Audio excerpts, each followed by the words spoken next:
Assalamualaikum warahmatullahi wabarakatuh. Salam sejahtera buat kita semua. Salam santai-santai om. Namo Buddhaya, salam kebajikan. Perkenalkan, kami dari kelompok B akan mempresentasikan terkait dengan implementasi nilai berakhlak di masyarakat. Tapi sebelum kami menjelaskan terkait dengan implementasi nilai berakhlak di masyarakat, saya akan memperkenalkan dulu dari tim kami dari kelompok B. Yang pertama, ada Muhakikin Eskom MTI. Yang kedua, ada Fajar Rohman SPMP. Yang ketiga, ada Noviana Mustafa PhD. Yang keempat, ada Muhammad Reza SPI MSI. Yang terakhir ada saya sendiri, Zulkifli Sultan SEMM.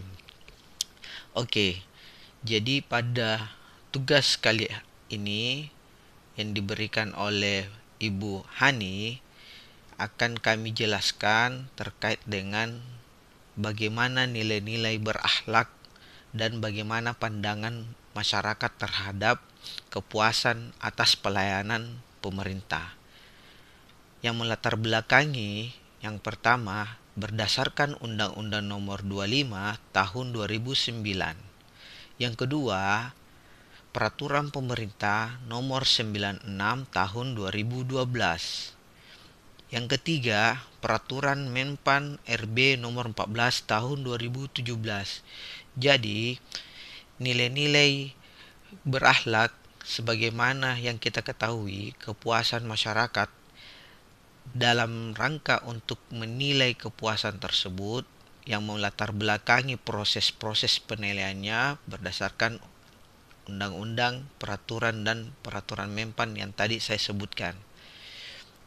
Selanjutnya, tujuan dilaksanakannya survei kepuasan masyarakat.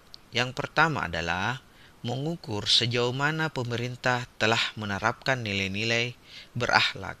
Sebagaimana kita ketahui, core value ASN adalah berakhlak. Yang kedua, mengukur perubahan nilai kepuasan masyarakat serta harapan masyarakat dalam berkonsultasi publik ke depan.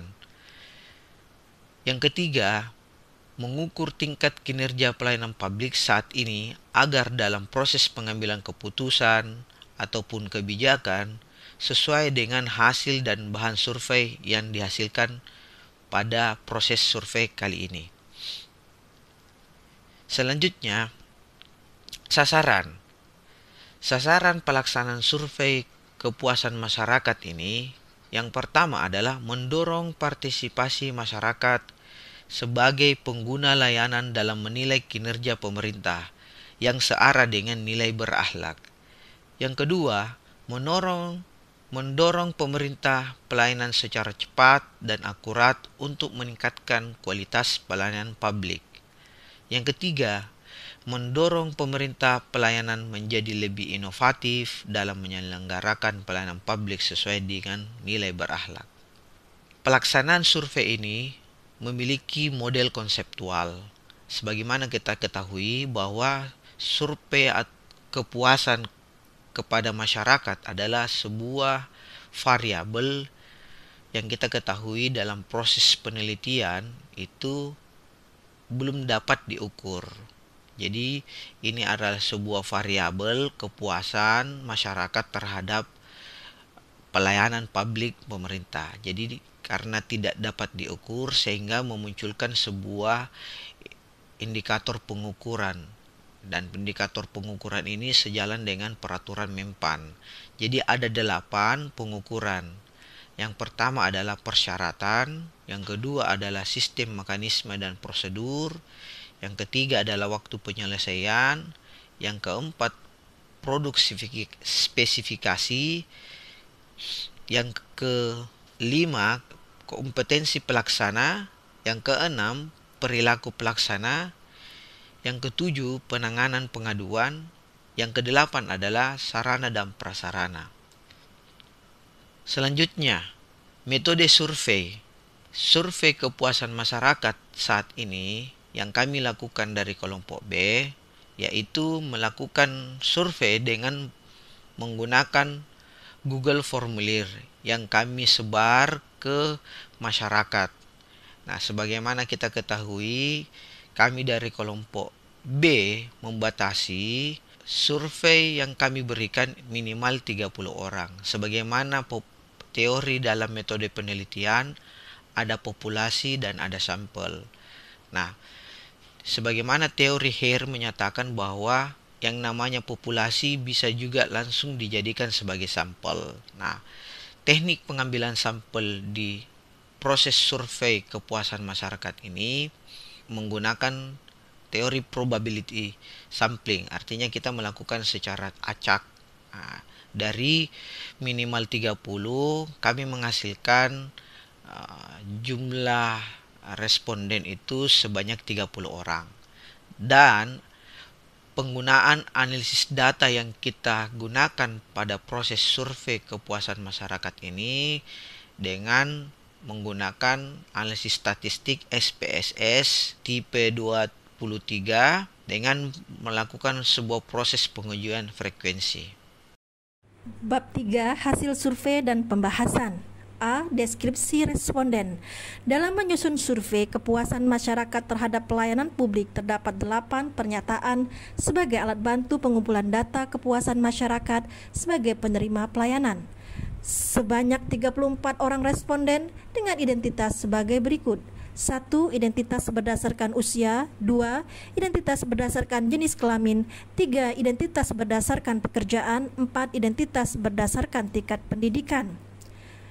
Untuk identitas berdasarkan usia, hasil analisa data menunjukkan dominan responden berada di antara 26 hingga 35 tahun sebesar 41,2% atau sekitar 14 orang. Untuk identitas berdasarkan jenis kelamin, hasil analisa data menunjukkan bahwa identitas berdasarkan jenis kelamin paling dominan adalah perempuan sebesar 70,6% atau 24 orang. Untuk identitas berdasarkan pekerjaan, hasil analisa data menunjukkan bahwa dominan identitas responden berdasarkan pekerjaan adalah lain-lain, yaitu sebesar 38,2%. Pekerjaan lain-lain ini terdiri dari pengangguran, pelayan kafe atau restoran, juga pengusaha UMKM. 4. Identitas berdasarkan pendidikan. Hasil analisa data menunjukkan bahwa identitas responden berdasarkan tingkat pendidikan yang paling dominan adalah jenjang pendidikan S1 sebesar 52,9% atau 18 orang. B. Hasil survei. Pelaksanaan survei dilakukan pada rekan sejawat, teman, dan masyarakat yang pernah menerima pelayanan publik dan hasil penyebaran kuesioner melalui Google Formulir sebanyak 34 orang. Akan saya paparkan hasil pengujian frekuensi survei kepuasan masyarakat terhadap pelayanan publik. Indikator 1. Tingkat kemudahan persyaratan. Pada indikator tingkat kemudahan persyaratan dengan pernyataan kemudahan persyaratan dalam pengurusan administrasi layanan publik yang menyatakan cukup baik paling banyak, yaitu dengan persentase 52,9% atau 18 orang, dan paling sedikit menyatakan tidak baik dengan persentase 2,9% atau 1 orang. 2. Sistem, mekanisme, dan prosedur. Pada indikator 2, sistem, mekanisme, dan prosedur dengan pernyataan sistem dan prosedur dalam pelayanan publik saat ini, persentase terbanyak yaitu menyatakan cukup baik, yaitu sebesar 52,9% atau 18 orang, dan paling sedikit menyatakan sangat baik, yaitu hanya 5,9% atau 2 orang. Untuk indikator 3 yaitu waktu penyelesaian, pada indikator waktu penyelesaian dengan pernyataan responden yaitu respon para pelayan publik dalam melayani saat ini menyatakan paling banyak menjawab baik dengan nilai sebesar 52,9% atau 18 orang, dan paling sedikit menyatakan kurang baik yaitu sebesar 11,8% atau 4 orang. Indikator 4, produk spesifikasi layanan. Pada indikator produk spesifikasi layanan dengan pernyataan pelayanan pemerintah yang diberikan sesuai dengan kebutuhan dan ketentuan yang ada saat ini, responden paling banyak menjawab cukup baik dengan persentase 47,1% atau 16 orang, dan paling sedikit menyatakan sangat baik yaitu hanya 2,9% dengan jumlah 1 orang. Untuk indikator 5 yaitu kompetensi pelaksana. Pada indikator kompetensi pelaksana dengan pernyataan tanggung jawab para petugas layanan publik saat ini dalam memberikan pelayanan kepada masyarakat, responden paling banyak menjawab baik dengan nilai rata-rata sebesar 35,3%, yaitu sebanyak 12 orang, dan paling sedikit menyatakan 2,9% dengan jumlah 1 orang. Untuk indikator 6, perilaku pelaksana. Pada indikator perilaku pelaksana dengan pernyataan sikap dan perilaku petugas layanan publik saat ini dalam melayani, responden paling banyak menjawab cukup baik dengan nilai sebesar 47,1%, sebanyak 16 orang, dan paling sedikit menyatakan kurang baik yaitu 11,8% atau 4 orang. Indikator 7, penanganan aduan dan keluhan. Pada indikator penanganan aduan dengan pernyataan pelayanan publik yang diberikan petugas dalam menerima keluhan, saran dan masukan, responden paling banyak menjawab baik dengan nilai sebesar 38,2% atau 13 orang, dan paling sedikit menyatakan tidak baik yaitu dengan persentase 2,9% atau 1 orang. Indikator 8, saran dan prasarana. Pada indikator sarana dan prasarana dengan fasilitas sarana dan prasarana saat ini telah memudahkan masyarakat dalam proses layanan. Responden paling banyak menjawab cukup baik dengan nilai persentase sebesar 50% atau 17 orang, dan paling sedikit menyatakan tidak baik yaitu 2,9% atau 1 orang. Pembahasan. Berdasarkan hasil pengujian frekuensi yang dilakukan sesuai dengan indikator yang ada, yang sesuai dengan pedoman survei dengan 8 indikator, menghasilkan bahwa secara keseluruhan masyarakat menilai pelayanan publik saat ini masih cukup baik sebesar 43,37%. Selain itu, beberapa pendapat dan masukan masyarakat terhadap pelayanan publik yang diterima melalui hasil pengisian data survei adalah sebagai berikut. 1. Adanya pelayanan publik berbasis digital sehingga pertemuan pelayanan publik dan masyarakat dapat diminimalisir. Pada faktanya, pertemuan tersebutlah yang membuat masyarakat merasa kurang baik dari sisi waktu maupun karena sikap pelaksana pelayanan yang tidak ramah. 2. Pelayanan publik di kota besar sudah cukup memadai dengan sarana dan prasarana yang bagus, tetapi kurangnya keinginan pemerintah untuk menyasar meningkatkan fasilitas pelayanan di daerah pedesaan dan daerah tertinggal. 3. Pemerintah dalam pelayanan lebih pro terhadap internal dan terkadang kepada eksternal, terkadang terkesan seenaknya, sehingga perlu adanya upaya pengawasan kepada pengawas internal pelayanan bahwa pelayanan harus bersikap adil dan tidak diskriminatif. 4.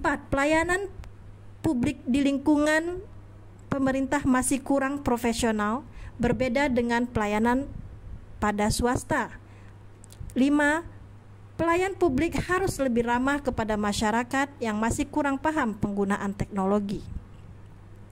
Berdasarkan hasil pengujian dan masukan respon para masyarakat melalui metode survei kepuasan ini, maka rekomendasi yang perlu diperbaiki dan ditingkatkan oleh pemerintah dalam rangka melayani masyarakat secara keseluruhan. Dalam hal ini, keseluruhan aspek layanan yang dimiliki pemerintah adalah: 1. Perlunya peningkatan kompetensi para petugas pelaksana, mengingat SDM saat ini terbilang banyak tetapi tidak keseluruhan memiliki kompetensi. Maka para pelayan publik harus memiliki skill sebagai berikut, yaitu berpikir analitis dan inovatif, mempunyai kreativitas yang tinggi, bisa mendesain teknologi dan programming, bisa berpikir kritis dan analitis, pemecahan masalah yang kompleks, kepemimpinan dan pengaruh sosial, memiliki kecerdasan sosial, memiliki penalaran pemecahan masalah dan ideation, dan memiliki kemampuan analisis sistem dan evaluasi. 2. Perlu adanya pemerataan fasilitas di daerah pedesaan dan sarana di daerah terpencil yang masih kurang. 3. Perlu adanya pengawasan dari pihak pejabat tinggi terhadap petugas pelayanan publik di lapangan. 4. Pelatihan kepada pelayanan publik yang berkaitan dengan pelatihan sikap dan perilaku untuk ramah dan sabar seperti pelayanan publik di swasta. Demikian pemaparan tugas survei dari kami. Terima kasih telah menyaksikan.